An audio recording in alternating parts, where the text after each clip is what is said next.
Welcome to the Zono Sports Show, where you know Zonos. Sticks and stones may break my bones, but words, they sometimes hurt me.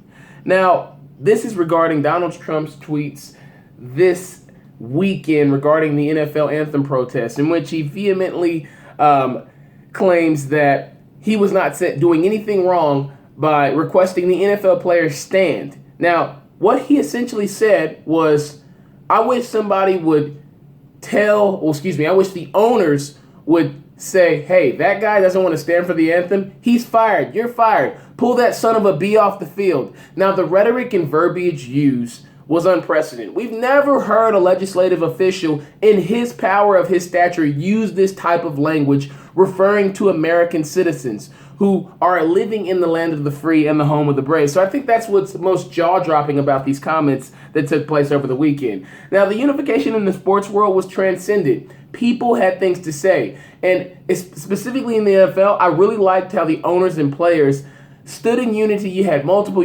owners from Jacksonville all the way to New York. You had the Ravens owner, the San Francisco 49ers organization, Miami owner. You had so many people from leadership positions in these NFL organizations come out and denounce what the president said. I thought that was amazing. I definitely enjoyed seeing people try to stay together and understand what the common cause is and what the goal is. And it was to send a message. And people who are outraged about, oh, these players taking an anthem, I'll get to that in just a moment. Just make sure you continue to watch this episode. I'll touch on that. Now, the NFL players gave stern rebuttals. Michael Bennett, DeShone Kizer, Michael Thomas all expressed sentiments about why they felt what the president said was so wrong and so against what they stand for and their beliefs in this great country. Now, some teams like the Steelers, the Titans, the Seahawks elected to stay in the tunnel. Alejandro Villanueva, he's an offensive lineman for the Pittsburgh Steelers. He decided to come out. He did serve a few tours in Afghanistan or Iraq. I know that he is a former armed forces member, so that's understandable. Now, Robert Kraft and Tom Brady and Rex Ryan all endorsed Donald Trump when he was running for running for the office, and he was campaigning around the country. And it was interesting to see the things that Robert Kraft and Tom Brady said. And Robert Kraft said that the comments were very discouraging that the president made, and that the players in his organization and throughout the NFL do a lot for the community. And I was really pleased to hear Mr. Kraft come out and say that. And I was pleased to hear Tom Brady come out and say the comments were divisive. That was the buzz term that was used all over the country. Divisive, divisive, whatever you want to say. I like the fact that Tom Brady said he's with his teammates. He's about bringing people together, and that's a very divisive comment. So shout out to Tom Brady and Robert Kraft for that. And even people who are willing to admit that maybe they may have made a mistake. You had Rex Ryan on NFL Countdown that came out and said that he disagreed wholeheartedly with the comments by President Trump. And you look at people like that who can take ownership and say, you know what, maybe based on what I see now, my initial inclination was incorrect.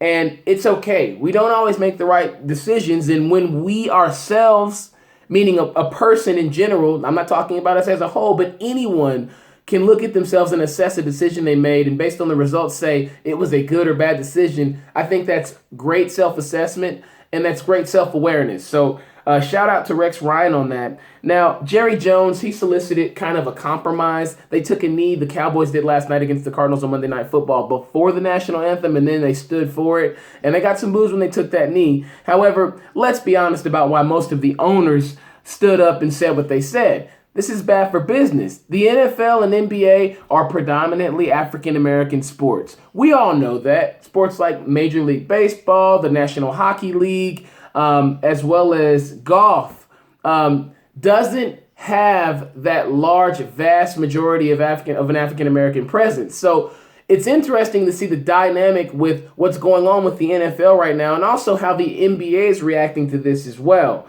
But let's keep in mind that the NFL, it's already dealing with a lot of issues, from Ezekiel Elliott's domestic violence stuff and domestic violence in general, as well as the CTE issue. So this just compounds to what the NFL is dealing with right now, and honestly, I think it's karma, partly because they should be taking care of these players, making sure they get compensated for playing such a dangerous sport.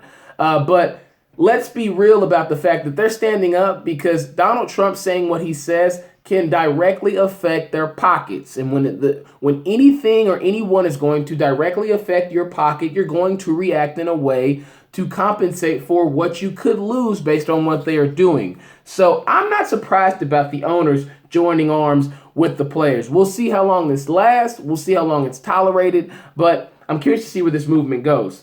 Now, Alabama gave Vanderbilt an old-fashioned Walmart bathroom spanking this past weekend, 59-0, gave up only 78 yards of total offense. Then you have the linemen come out before the game the previous week and say, Bama, you're next. Bad juju. Vanderbilt got introduced to big boy football. So welcome to the SEC. I'm glad your team's okay, Derek Mason, but that was a shellacking. I think Alabama cannot be stopped at this point. Georgia Bulldogs eat up Mississippi State Bulldogs. At least that's what I conclude based on that 31-3 beatdown in Athens. Kentucky hasn't beat Florida in 31 years. They find a way to lose. They get a turnover at the end of the game, and then they miss a field goal. So the Gator Chomp will never end in Lexington, Kentucky when it comes to football. Florida State's season ended on opening night. 27-21 loss to NC State this weekend. Doesn't really mean too much because when they lost DeAndre Francois, they essentially lost that season. It's time for Jimbo to blow up, rebuild. James Blackman, the young freshman, had a good game, but Florida State doesn't need to look towards any playoff, let alone an ACC championship this year. I just think they're out of that race. They've got to rebuild. Saquon Barkley is obviously the second coming of Reggie Bush. If you watch this game against Iowa State and the walk-off, just the unselfish play he made by picking up the linebacker late. I really like the fact that he had almost 400 all-purpose yards. He's a generational talent. I love his speed and his quickness and agility. He's just a combination back. He's got power as well. So I look forward to seeing where he goes in the NFL. I think he'll make a big difference for the Jets or the Giants, whoever needs him. Now, Media Day was yesterday for multiple teams in the NBA. Hoodie Melo escaped New York and gets snagged by OKC in a trade. How is OKC going to look now that you bring Carmelo Anthony into the fold? How will this work? There's only one ball. You've got Paul George, Russell Westbrook, Carmelo Anthony. 3 guns in one holster. You can't fire every bullet at the same time. How will the communication, the unification, how will the team chemistry work? How will all this mesh and gel together once the season starts October 17th?